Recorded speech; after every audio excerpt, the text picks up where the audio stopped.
এখনো মানে আমি কথা বলতেছি আমার বাসার প্যারেন্টস সাথে, বাট আমার আসলে সত্যি কথা বলতে যে একটা প্রিপারেশন ছিল মানে এসএসসি পরীক্ষার আগে। কারণ দেখেন আমার বিগত অনেকগুলো ম্যাচ খেলতেছি, দেখেন কোনো রেস্ট নাই, এবং এশিয়া কাপ থেকে শুরু করে এনসিএল এবং কি আপনার হচ্ছে বিপিএল, দেন আবার প্রিমিয়ার লিগ। একটা রেস্ট থাকে, পরীক্ষার আগে একটা মেন্টালি প্রিপেয়ার থাকা দরকার আছে। সো আমি ওইভাবে এখনো মানে মানে ওই পরীক্ষার এটা নিয়ে এখনো ভাবি নাই। তো চিন্তা করছি, বাসায় এখনো কথা বলতেছি যে আসলে লাস্ট মোমেন্টে কি করা যায়। এখন তারাও বলতেছে, কথা বলতেছে, আর বাকিটা আল্লাহ। ডিসিশনটা পরিবর্তনের কোনো সম্ভাবনা আছে কি? এখন ভাই মানে আমার আব্বু আম্মু আছে এবং টিচার যারা আছেন তাদের সাথে কথা বলতেছি, এখনো মানে শিওর আমি বলতে পারতেছি না যে আমি দিব কি দিব না। জাস্ট এখনো না।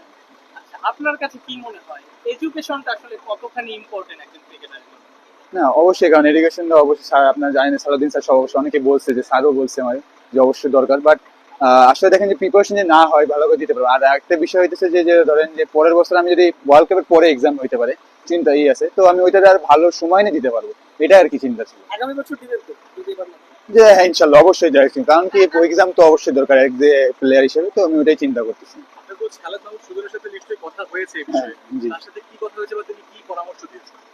এখন বলছে যে তোর যেটা ভালো হয়, তুই যেটা ভালো মনে করিস, এখন তোর উপর ডিপেন্ড করে সবকিছু। আর দেখ যে কোনটা ভালো হয়। আমি বললাম, স্যার আমি এই যেটা আমি খুলে বললাম ওইটা নিয়ে আর কি কথা বললাম। স্যার হ্যাঁ দেখ তুই যেটা ভালো হয়, উনি সেটাই বললো, যেটা ভালো সেটাই কর।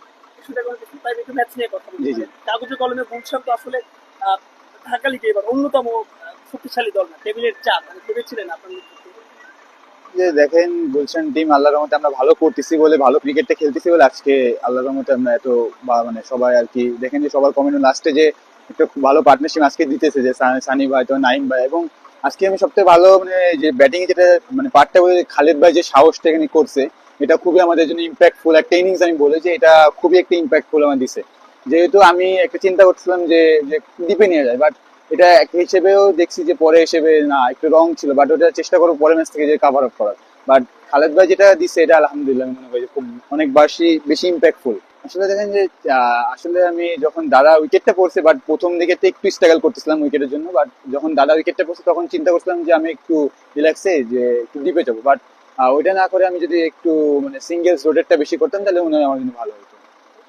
এখন আরেকটা বিষয়, লিটন দাস চলে যাচ্ছেন আজকের ম্যাচের পরে। জি। তো গুলশান ক্রিকেট টিমের জন্য আসলে এটা কতটা ক্ষতিকর বা লস? যে আমি মনে করি যে ধরেন যে দাদা চলে গেছে, অনেক কিছু আমরা তাকে শিখছি, তো অবশ্যই আমরা প্লেয়ার যেগুলো আছি যারা আমরা প্লেয়ার, তা আমরা অবশ্যই কাভার আপ করার চেষ্টা করবো যাতে। এবং তিনি যে সাপোর্টটা দিচ্ছে অবশ্যই যাচ্ছেন যে আমরা বিগত ম্যাচগুলো আমরা জিতছি আলহামদুলিল্লাহ তার সাপোর্টে। এবং ইনশাল্লাহ চেষ্টা করবো যে আমরা যে প্লেয়ার গুলো আছে অবশ্যই তার জায়গাটা পূরণ করে।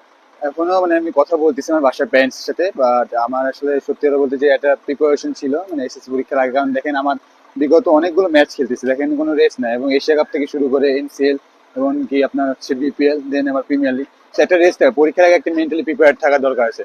সো আমি ওইভাবে এখনো মানে মানে ওই পরীক্ষার এটা নিয়ে এখনো ভাবি নাই। তো চিন্তা করছি, বাসায় এখনো কথা বলতেছি যে আসলে লাস্ট মোমেন্টে কি করা যায়। এখন তারাও বলতেছে, কথা বলতেছে, আর বাকিটা আল্লাহ।